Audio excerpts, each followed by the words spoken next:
You guys, we're all here right now with Courtney Love. She's taken the time to answer some of our questions that we have been dying to know. So, Courtney, you were saying about, you don't go out to certain places like Robertson. You're not going to Kitson. You're not going to be at the Ivy. What about these girls? And we won't name names. Let's say they won't leave me alone. They keep on following me. But these are the same girls that are going to places that you were just saying. What's that about? Is it saying like, don't talk to me, talk to me? Yes, definitely. You know, the TMZ tour bus comes by 3 times a day, and if I'm driving, I never let them see me, but I always yell out the window, "You suck!" Because they do. And there's so many of these chopped up vans. I'm in LA, you guys, and I'm seeing more like Starline vans that are like full of tourists looking for, it's like celebrity culture's gotten to this like tipping point. It's true. It's like, it's gotta stop. It's just got to stop. I think that's a good transition to what Dylan wants to know, because the more we're focusing on celebrity culture,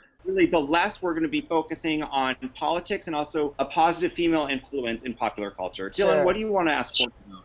Courtney, I wanted to ask you, what do you think the state of feminism is within popular culture? Because I know that especially there are some women out there, especially, like Petra Collins or like Tavi Gevinson, like really, really young people who like kind of like put that focus within. Or Lena Dunham, our token feminist. Or Lena Dunham, the token feminist, yeah. Yeah, no, she's the major token feminist right now. Amazing. You know, the thing with the feminists, like the Bust Girls and Lena and Tavi, is there's a lot of infighting. There's a lot of in-bitching.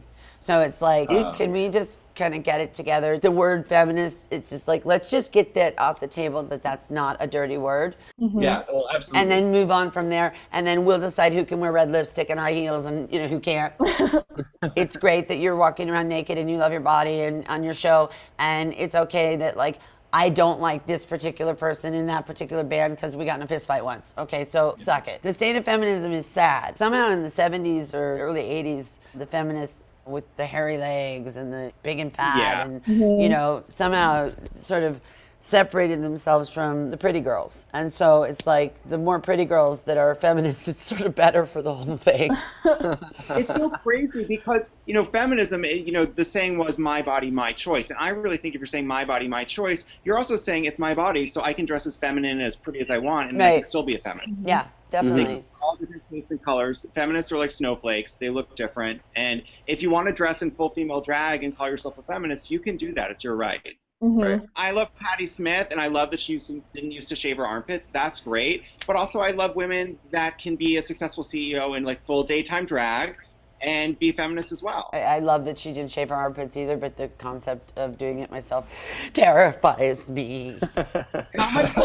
Here's a really important question that the world wants to know. How much would it cost for you to go 1 week without shaving your armpits? That's 1 week. A lot. A lot. So more than $5? It depends if I'm seeing someone or not. So if you were going to pay me on a wager a very large amount of money and I was in a spinster mode, then I'd probably take you up on it. If I was like working and just doing artsy stuff. But if I had like a date night or something, you couldn't pay me enough. Sorry.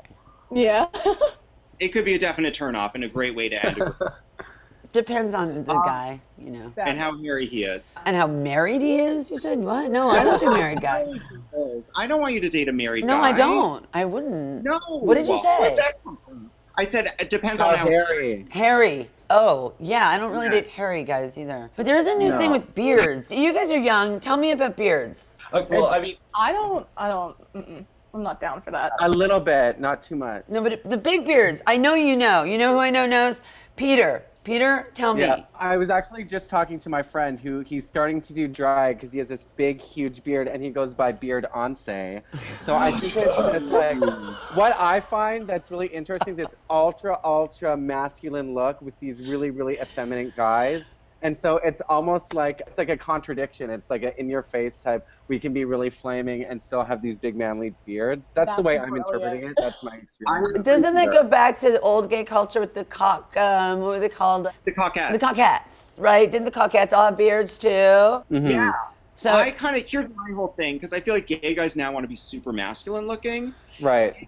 At the end of the day, we're all gay, if you call us masculine or not. So if you're dressed up like a masculine butch guy, it's kind of like doing drag. Well, I mean, like, personally, it's just like, as a gay man, I feel like I need to dress like as feminine as possible. I feel as though I had to just kind of like go against that because within my particular, or I guess just like circle of friends too, it's like I live in Denver, Colorado for the time being, so it's just like, oh, okay, well then you're the token black guy kind of like in this circle, but then you don't necessarily dress, I guess, particularly like to the standard of like, you know, wearing like your beard and flannel, going to like listen to Iron Wine before you like pull shots from people you hate for a living. It's like, I can't.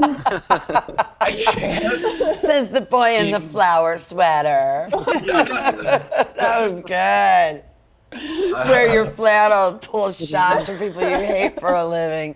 I'm stealing that. Courtney, when did you realize that you were an unassuming gay icon? Oh, I'll tell you the moment. I was sitting in Amphar, and I was sitting at a table with Calvin, with Michael Kors, Elton and David Furnish, and I was playing this thing with Jennifer Hudson and Liza with a Z. Oh, yeah. And I went, how the hell did this happen? I am a gay icon. I don't know. And so Jennifer Hudson, and can we just say enough with the song Hallelujah? Okay, like enough. Yeah. Okay, but she did a beautiful rendition of it. I can't compete with that kind of vocal.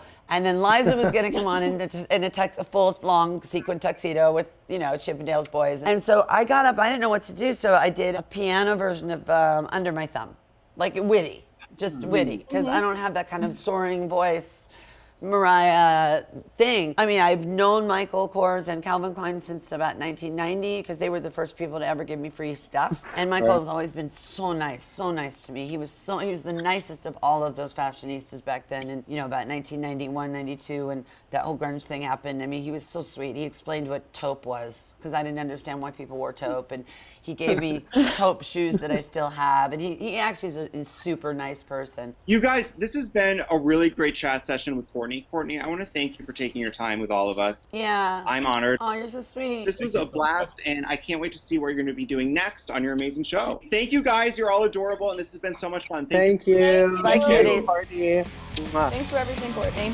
Bye, guys.